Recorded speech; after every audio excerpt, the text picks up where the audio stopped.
سیدہ فدق مانگنے آئیں،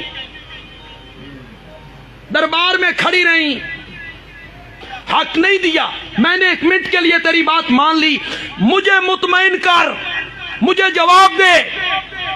جب حضرت علی برسر اقتدار آئے، خلافت ان کے پاس، امامت ان کے پاس، حکومت ان کے پاس، فوج ان کے پاس، پولیس ان کے پاس، طاقت ان کے پاس، قوت ان کے پاس، حضرت علی نے فدق کا باغ جو فاطمہ کا حق تھا، یہ فاطمہ کے وارثوں کو لوٹا دیا تھا۔ اہم سوال جو آج کے دور میں آج کل چل رہا کہ اگر فدق حق تھا سیدہ کا تو مولا امیر المومنین نے اپنے دور حکومت میں کیوں نہیں دیا؟ یہ وہ سوال ہے جو سوشل میڈیا پہ ان دنوں میں اتنا گردش کر رہا ہے۔ میری قوم کے بچے اس سوال کے جواب کی تلاش میں ہیں کہ اس کا جواب کیا، لہذا میں چاہوں گا کہ میں ممبر سے اس جواب کا حق ادا کروں۔ میں ضرور اپنی عقلی دلیل دیتا اگر میرے پاس نص معصوم نہ ہوتی۔ قبلہ تشریف فرمائے، ہمارے مذہب کا رائج قانون ہے کہ اگر ہمارے پاس نص معصوم آ جائے تو ہم اپنا قیاس نہیں کرتے۔ میں معصوم کا جواب پڑھوں گا اسی سوال پہ، اور بادشاہ حسین کی عزت کی قسم ہے، معصوم کے جواب میں اتنا حسن ہوتا ہے، میں جواب دوں گا تو اس میں کوئی اور سوال پیدا ہو سکتا ہے، لیکن جب معصوم جواب دے کوئی سوال پیدا ہی نہیں ہوتا۔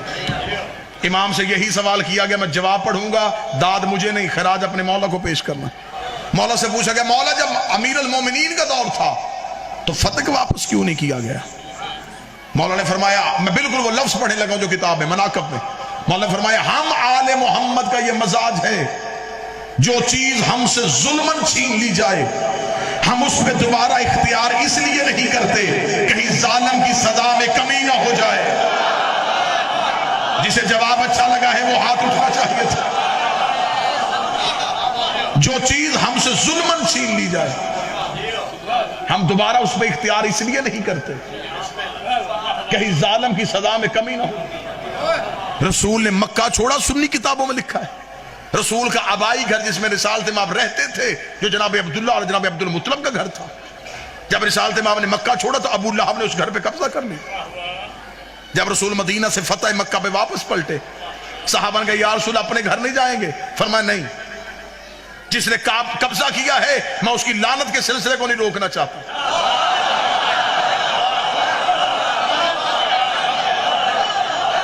اگر جواب کی وضاحت نہیں ہوئی تو ایک اور ریفرنس دے دیتا ہوں، ایک اور واقعہ پڑھ دیتا ہوں۔ چوتھے امام سے ایک بندے نے پوچھا تھا، مولا قتل حسین کا بدلہ کس نے لینا ہے؟ فرمایا ہمارے آخری بیٹے نے۔ سائل نے کہا، مولا آپ امام نہیں ہیں؟ فرمایا امام ہو، آپ علی کے بیٹے نہیں ہیں؟ فرمایا میں بھی علی ہوں۔ اس کا اگر بدلہ امام نہیں لینا ہے تو پھر آپ نے کیوں نہیں لینا؟ آپ کی تو رگوں میں علی کا خون، آپ کربلا کے چشمدید گواہ ہے۔ جواب اتنا اچھا تھا کہ مجمع کے چہروں پہ نور ولایت آ جائے گا۔ امام نے فرمایا اگر میں بدلہ لوں گا تو صرف اس دور کے یزیدیوں سے لوں گا، بدلہ 12ویں نے لینا ہے تاکہ ہر دور کے یزیدی سے لے سکے۔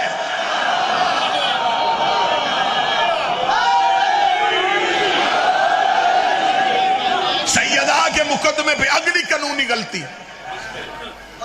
یہ تاریخ انسانیت کا اپنی نوعیت کا پہلا کیس تھا، جس کے خلاف مقدمہ تھا وہی جج تھا۔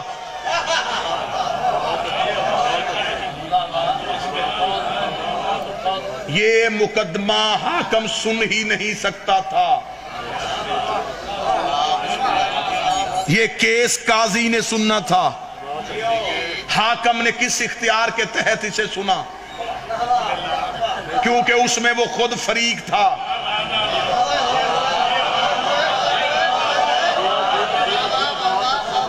سرکار ہم تو اس لیے تیاری کر رہے ہیں کہ میں نے اپنی زندگی میں، میرا خیال ہے اتنی مجلسیں نہیں پڑھی جتنی پیشیاں بھوگتی۔ مجھے عدالتوں کے مزاج کا پتہ ہے۔ جب عدالت میں جائیں تو جج یا عدالتیں مذہب کی کتابیں نہیں کھولنے دیتے، وہ کہتے ہیں قانون کی کتابیں کھولو، یہاں پہ قانون پہ بات کرو۔ تو لہٰذا 114 میں نے وہ نقائص نکالے کہ اگر کبھی ہمیں بلایا جائے اور ہمیں کہا جائے کہ مذہب کی کتابیں بند کرو تو ہم پاکستان کا قانون سامنے رکھ کے بھی ثابت کر سکتے ہیں کہ زہرا کل بھی حق میں تھی، آج بھی حق میں۔ جس کے خلاف مقدمہ تھا اس نے کیس کو کیسے سنا اور پہلی پیشی میں فیصلہ کیسے ہو گیا؟ حاکم نے یہ کہہ کے فدق واپس لیا تھا کہ اس میں امت کا حق ہے، تو حاکم نے بعد میں امت کو دیا کیوں نہیں؟ 7 ہجری کو یہ جگیر یہودیوں سے نبی کو ملی تھی، 4 سال نبی کے پاس رہی، اگر اس میں امت کا حق تھا تو نبی نے کیوں نہیں دیا؟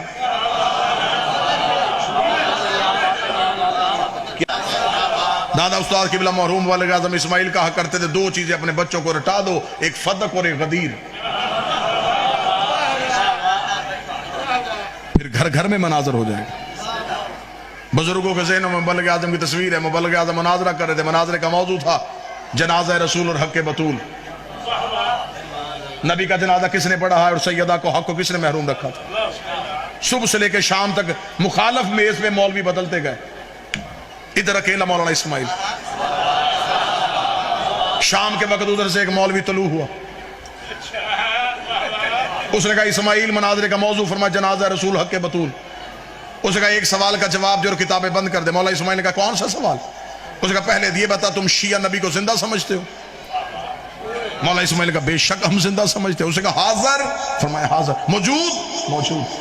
اس نے کہا کتابیں بند کر، تیرا مناظرہ بنتا ہی نہیں، جو زندہ ہو تو زندہ کا جنازہ کیسا، جو زندہ ہو تو زندہ کی وراثت کیسی؟ یا تو نبی کو مردہ کہو پھر جنازے میں بحث کرو پھر وراثت میں بحث کرو، اگر نبی زندہ ہے تو زندہ کا نہ جنازہ ہوتا ہے نہ زندہ کی وراثت ہوتی ہے۔ جن بزرگوں کے ذہنوں میں مبلغ اعظم مولانا اسماعیل کی تصویر ہے، مجھے آج بھی آزاد ہے کہ میرے شہر میں وہ مرد کلندر سویا ہوا ہے جس نے نگر نگر زمانے کو سیدہ کا حق منوایا تھا۔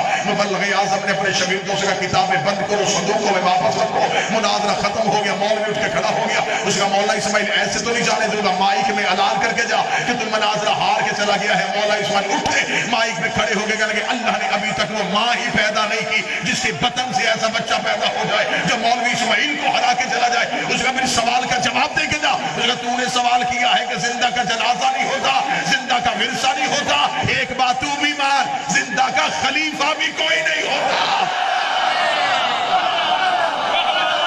خلاف تے تو واپس کر۔